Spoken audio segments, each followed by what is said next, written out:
தமிழகத்தில் பல்வேறு மாவட்டங்களில் இன்று கனமழைக்கு வாய்ப்பிருப்பதாக வானிலை ஆய்வு மையம் தகவல் ஒன்றை வெளியிட்டிருக்கிறது. இது தொடர்பான முக்கிய செய்தியை நாம் பார்த்து வருகிறோம். தொடர்ந்து கூடுதல் விவரங்களை வழங்குவதற்காக இணைகிறார் எமது செய்தியாளர் தாயுமானவன். தாயுமானவன், வணக்கம். இன்று எந்தெந்த மாவட்டங்களில் கனமழை பெய்வதற்கான வாய்ப்பு இருக்கிறது? தலைநகர் சென்னையில் என்ன நிலவரம்? விரிவான தகவல்களை பதிவு பண்ணுங்க.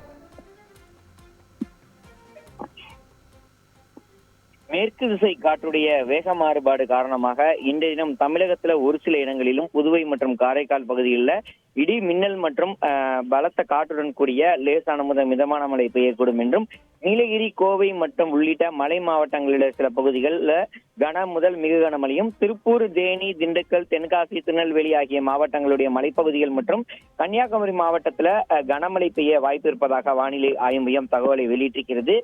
வருகின்ற 25ஆம் தேதி வரை குறிப்பிட்ட சில மாவட்டங்கள்ல, மேற்கு தொடர்ச்சி மலையோர மாவட்டங்கள்ல இந்த மழைக்கான வாய்ப்பு இருப்பதாக தகவல் என்பது வெளியிடப்பட்டிருக்கிறது.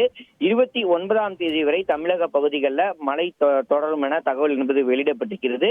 அதேபோல் வெப்பநிலையை பொறுத்த மட்டில் இன்று முதல் வருகின்ற 27ஆம் தேதி வரை தமிழகம், புதுவை மற்றும் காரைக்கால் பகுதிகளில் அதிகபட்ச வெப்பநிலை என்பது பொதுவாக இயல்பை ஒட்டியும் ஓரிரு இடங்களில் மட்டும் 2 முதல் 3 டிகிரி செல்சியஸ் வரை இயல்பை விட அதிகமாக இருக்கக்கூடும் என அறிவிப்பானது வெளியிடப்பட்டிருக்கிறது. சென்னை மற்றும் புறநகர் பகுதிகளுக்கான வானிலை முன்னறிவிப்பை பொறுத்த மட்டில் அடுத்த 48 மணி நேரத்திற்கு வானம் மேகமூட்டத்துடன் காணப்படும் என்றும், நகர்ல ஒரு சில பகுதிகளில் மாலை அல்லது இரவு வேளையில இடி மின்னலுடன் கூடிய லேசான முதல் மிதமான மழை பெய்ய வாய்ப்பு இருப்பதாகவும், அதிகபட்ச வெப்பநிலை என்பது 36 அல்லது 37 டிகிரி செல்சியஸை ஒட்டியும், குறைந்தபட்ச வெப்பநிலை என்பது 27 அல்லது 28 டிகிரி செல்சியஸை ஒட்டியிருக்கக்கூடும் என அறிவிப்பானது வெளியிடப்பட்டிருக்கிறது.